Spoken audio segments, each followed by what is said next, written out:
बदलते नहीं। तो आश्रय किसका लेना? जो बदले ना। अरे जो बदल जाए, आपको धोखा दे दे, उसका आश्रय लेकर क्या होगा? ये रिश्ते नाते सब धोखा दे देते हैं। कोई अपना नहीं है। यह वहम है हमारा, वो हमारा अपना है, वो हमारा ऐसा है, कोई नहीं है।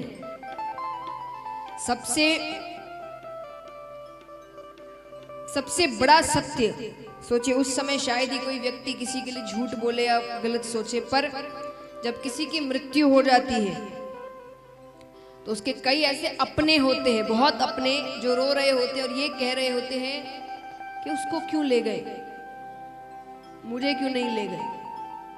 कई कह रहे होते हैं। हम सभी जानते, परिवार में किसी ना किसी की मृत्यु हो, या हमें भी ले जाओ। किसी दिन सच में यमराज आ गए ना, तो उसको छोड़ो, तुम चलो, बहुत जल्दी है ना, चलो। एक जाने को तैयार नहीं हो। जो वहां पर रो रहा है ना कि मुझे ले जाओ, वो इसीलिए क्योंकि उसको पता है ऐसा होने नहीं वाला। लेकिन जिस दिन ये चीजें होनी शुरू हो गई ना, कि मुख से कहते ही यमराज लेने आ गया, एक व्यक्ति नहीं कहने वाला ये लाइन, ये आप मुझसे लिखवा लो, कितना ही अपना हो। तो इतना अपना तो दुनिया में कोई नहीं जो आपके साथ ऊपर, तो इतना प्रेमी दुनिया में कोई नहीं है। सब स्वार्थ के रिश्ते हैं। कहते हैं कि सुर नर मुनि सबकी यही रीति, स्वार्थ लागी करई सब प्रीति। कि सबकी एक ही रीति है, जब स्वार्थ होता है तब सबका प्रेम जागता है। स्वार्थ खत्म, प्रेम खत्म। लेकिन इन सब में सिर्फ एक ऐसा रिश्ता है जो स्वार्थ का नहीं है, उनकी तरफ से। हमारी तरफ से तो वो रिश्ता भी स्वार्थ का ही। भगवान को भी मनाने तभी जाते जब कोई काम होता है, वरना कोई भगवान को याद नहीं करता। ऐसा ही नहीं कहते हारे का सहारा। एक बात बताइए, भगवान कैसे नाम रखे गए? हारे का सहारा या दुख का साथी क्यों कहा गया है? सुख का साथी क्यों नहीं? बताओ, सुख का साथी क्यों नहीं है? सुख में कोई याद ही नहीं करता। महाभारत में आई ऐसी इतनी बातें होंगी, या तो पहले आप शांत होइए।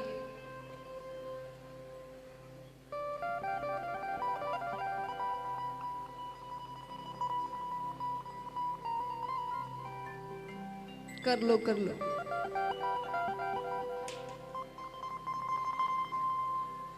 देश संभालने की बातें होंगी जरूर।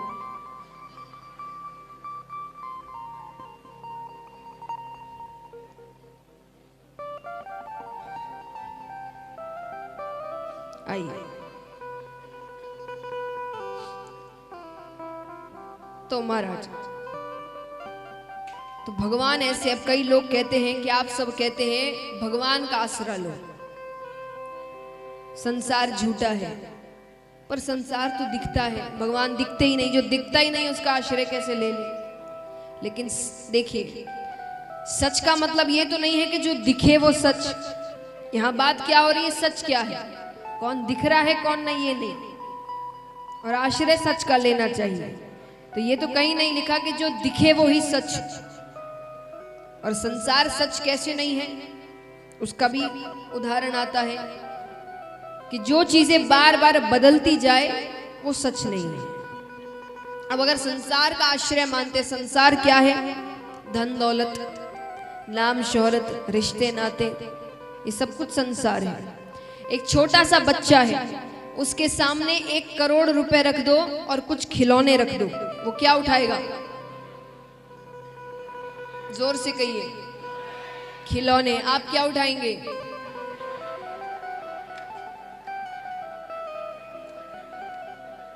बदल गया ना आश्रय। एक ही जीवन में 2 बार आश्रय बदल गया। एक बार खिलौने उठाओगे, एक बार पैसे उठाओगे। अब वही मान लीजिए बुढ़ापे का समय है, एक तरफ 10 करोड़ रुपए रखे हैं और एक तरफ कहा गया है कि आपके पास ज्यादा से ज्यादा 10-15 दिन है आपके जीवन के। तो 10-15 दिन में या तो 10 करोड़ दे सकते हैं, या तो ये 10-15 दिन आप अपने परिवार के साथ बिता सकते हैं पूर्ण रूप से, हर कोई साथ में। क्या चुनोगे? परिवार। एक ही जीवन में 3 बार आश्रय बदला आपका, लेकिन इसी जीवन में एक ऐसा आश्रय बताइए जो बदला नहीं कभी भी। एक छोटे से बच्चे को सिखाते हम जय जय करो, वो हाथ जोड़ लेता है, और यही अंत में बुढ़ापे तक हम भगवान का नाम लेते रहते हैं। तो एक ही ऐसा आश्रय था जीवन भर में जो कभी बदला नहीं, वो था भगवान का आश्रय। तो जो बदले ना वो सच, तो सत्य मानी भगवान। आनंद क्या है? आनंद हम बाहर खोजने की कोशिश करते हैं, यहाँ चले जाएंगे तो बड़ा आनंद आ जाएगा, ऐसा कर लेंगे तो बड़ा आनंद आ जाएगा, ये देख लेंगे तो बड़ा आनंद आ जाएगा, और ये सब कुछ देर के आनंद होते हैं। और जो कुछ समय में खत्म हो जाए वो आनंद नहीं होता। आनंद हमारे अंदर है, भगवान सबके अंदर है। जिसने भगवान को पहचान लिया, भगवान से प्रेम कर लिया, वो व्यक्ति दुख में भी सुखी होगा। क्यों होगा? एक व्यक्ति दुखी कब होता है? दुख आया तो वो सोचता है मैंने क्या किया, ऐसे दिन आ गए हैं। और जो भगवान पे भरोसा रखता है वो क्या सोचता है? कुछ सोच समझ कर किया है, उसने किया होगा तो सोच समझ कर किया होगा। जैसे माँ बाप के प्रेम पर कभी सवाल नहीं उठता ना, वो थप्पड़ भी मार दे आपको तो क्या कहा जाता है? उनके मार में भी उनका प्यार छिपा है। ये भरोसा ही तो है, और क्या है? एक बात बताइए, यहाँ इतने बच्चे बैठे, अगर आप लोग से कोई बहुत बड़ी गलती हो जाए, देखा जाए तो बच्चे हर कोई रह चुका है, तो सबके लिए ही प्रश्न है। मान लीजिए आपसे कोई बहुत बड़ी गलती हो गई, बहुत बड़ी, आप क्या करोगे? अब बताइए। पहला लेवल छोड़ दीजिए कि आपने खुद ने बड़ी कोशिशें कर ली उसको ठीक करने की आपने, क्योंकि बच्चा पहली बार तो माता पिता को जाकर नहीं बताएगा, पहले तो वो खुद से कोशिशें करेगा ठीक करने की कि उन तक ना पहुंचे। लेकिन अब आपसे नहीं हो रहा, बात आपके हाथ से बाहर निकल चुकी है, अब क्या करोगे? हाँ बताओ जल्दी। एक बच्चा क्या करेगा? बच्चा माँ बाप के पास जाएगा, है ना? क्यों जाएगा? क्योंकि उसको पता है कि इस पूरी दुनिया में ये अकेले ऐसे हैं जो मुझे बहुत डांट लेंगे, मार भी लेंगे, पर मुझे इससे बाहर निकाल लेंगे, मेरा साथ नहीं छोड़ेंगे। और पूरी दुनिया उस बात को और बड़ा करके मुझे और नीचे गिरा देगी। ये भरोसा होता है ना माँ बाप। अब जिसमें पता है कि गलती की है तो मार भी पड़ सकती है, परिणाम भी भुगतना पड़ेगा, तो भगवान भी तो परिणाम ही देते हैं।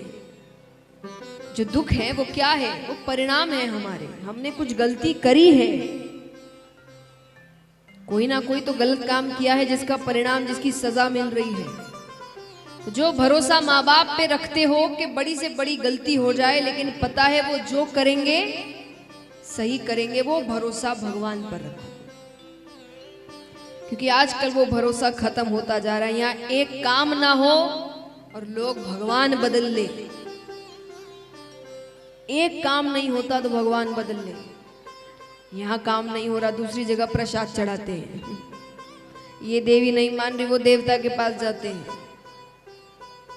ऐसा तो भरोसा है हमारा भगवान पे, मानो वो जैसे हमारे ही काम करने बैठे हैं, उनको और कोई काम ही नहीं है।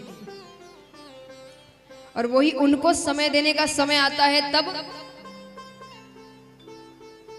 खास करके पुरुष वर्ग के लिए है ये, क्योंकि कई पुरुषों को कहते हुए सुना है जब उनको कथाओं का निमंत्रण दिया जाता है तो वो जवाब देते हैं संडे के दिन आएंगे। क्यों? उस दिन छुट्टी है।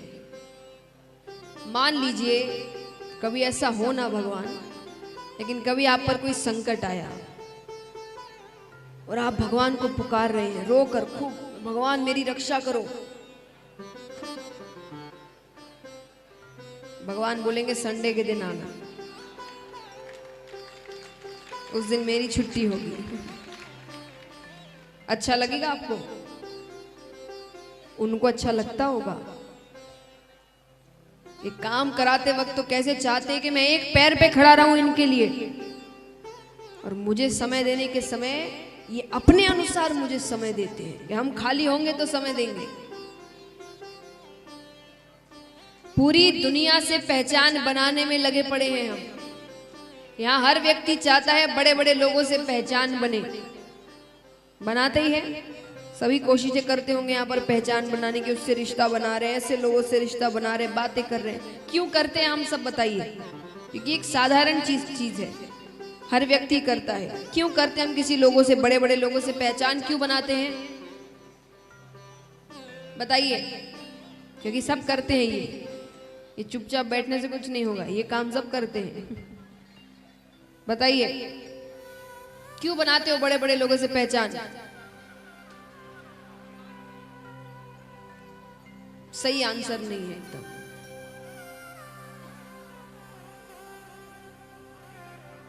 हाँ, कि जब कोई काम पड़े, कोई दिक्कत आए तो वो काम आए। छोटे छोटे काम के लिए मैं नहीं कहती, पर जब सच में कोई बड़ा काम होता है ना, कोई बड़ा संकट आता है ना, इनमें से एक फोन नहीं उठाता, एक भी फोन नहीं उठाता। और तब पता है कौन काम आता है? जिससे कांटेक्ट बनाने में हमने 1 मिनट नहीं दिया, 1 मिनट नहीं दिया।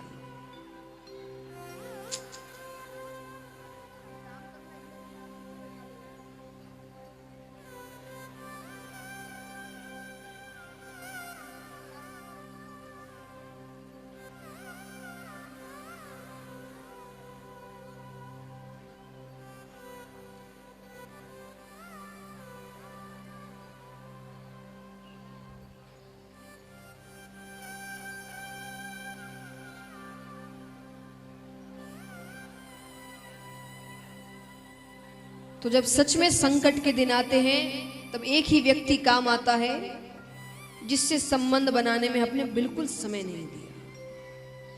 तो अगर संबंध बनाना है किसी से, तो इस दुनिया का सबसे बड़ा सेठ तो यही है। एक बात हमेशा याद रखना, इससे दूर रहोगे तो दूसरे सेठों के पास जाना पड़ेगा, इसके पास रहोगे तो दूसरे सेठ आपके पास आएंगे। ये सच है, ये भी अनुभव से बता रही हूं। इसके बिना रहोगे तो दूसरों के पास जाना पड़ेगा, और इसके साथ रहोगे तो दूसरे आपके पास आएंगे। ये कृपा है इनकी। तो महाराज, और तापत्रय विनाशाय श्री कृष्णाय वयम नमः। 3 तरह के ताप होते हैं जो सांसारिक जीवन में जीते हैं, उन सभी के दैहिक, दैविक और भौतिक। भगवान इन तीनों तरह के तापों से हमें मुक्त करते हैं। लेकिन मुक्त कैसे करें, उनकी कृपा कैसे हो, भगवान को अपने वश में कैसे करें, भगवान को अपना कैसे बनाएं, भगवान की कमजोरी क्या है? पता है किसी को यहाँ पर भगवान की क्या कमजोरी है?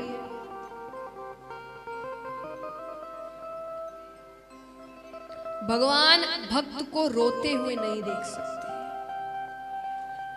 मैं नहीं कह रही, लिखा गया है। भगवान भक्त को रोते हुए नहीं देख सकते। भगवान कहते हैं, सन्मुख होए जीव मोहे जबहि। पापी से पापी भी एक बार मुझे रोकर पुकार ले, हे नाथ मैं आपका हूं, मैंने लाखों गलतियां करी होगी पर अब मैं आपका हूं। कि सन्मुख होए जीव मोहे जबहि, जन्म कोटि अदना सही तबहि। मैं जन्मों जन्मों के उसके करोड़ों पाप वही नष्ट कर देता हूं, बस वो एक बार मुझे पुकार ले रोकर। ये भगवान की कमजोरी है। तो भगवान की कृपा चाहिए तो उनको रोकर पुकारो। तो इस प्रकार भगवान का स्वरूप बताया गया है।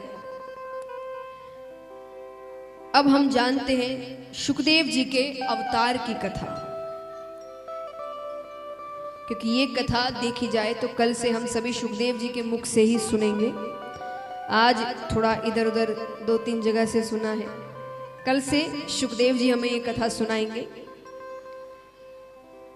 तो सुखदेव जी के अवतार की कथा अलग अलग शास्त्रों में अलग अलग ढंग से बताई गई है, पर दंत कथा के अनुसार एक बार ब्रह्मा जी ने ब्रह्मलोक में एक सभा का आयोजन किया और उसमें सभी देवी देवता यक्ष गंधर्व किन्नर सब आते हैं। जैसे सभा यानी जैसे बड़ी बड़ी ऑफिसेज होती तो मीटिंग्स होते हैं ना वहाँ पे कि काम कैसे आगे बढ़ाएं, अब और नया क्या करें, तो मीटिंग में काफी लोग बैठते हैं।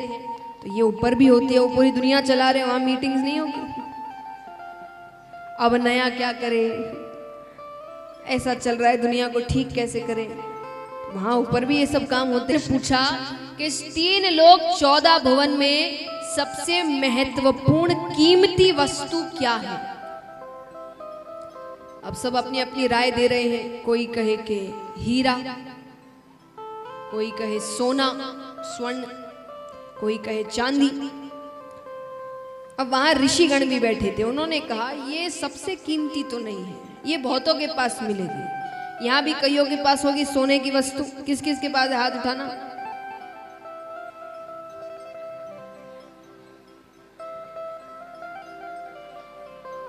कैमरा आपकी तरफ भी नहीं है और मैं मांगूंगी भी नहीं, आप हाथ उठा सकते हैं। अब सब हाथ उठा ले, वाह। किस किस के पास सोने की वस्तु है, मात्रा नहीं पूछ रही मैं, चाहे इतना सा भी हो, वो भी सोने की वस्तु हुई ना। किस किस के पास है, हाथ उठाना। वो देखो उन्होंने फोटो ले ली।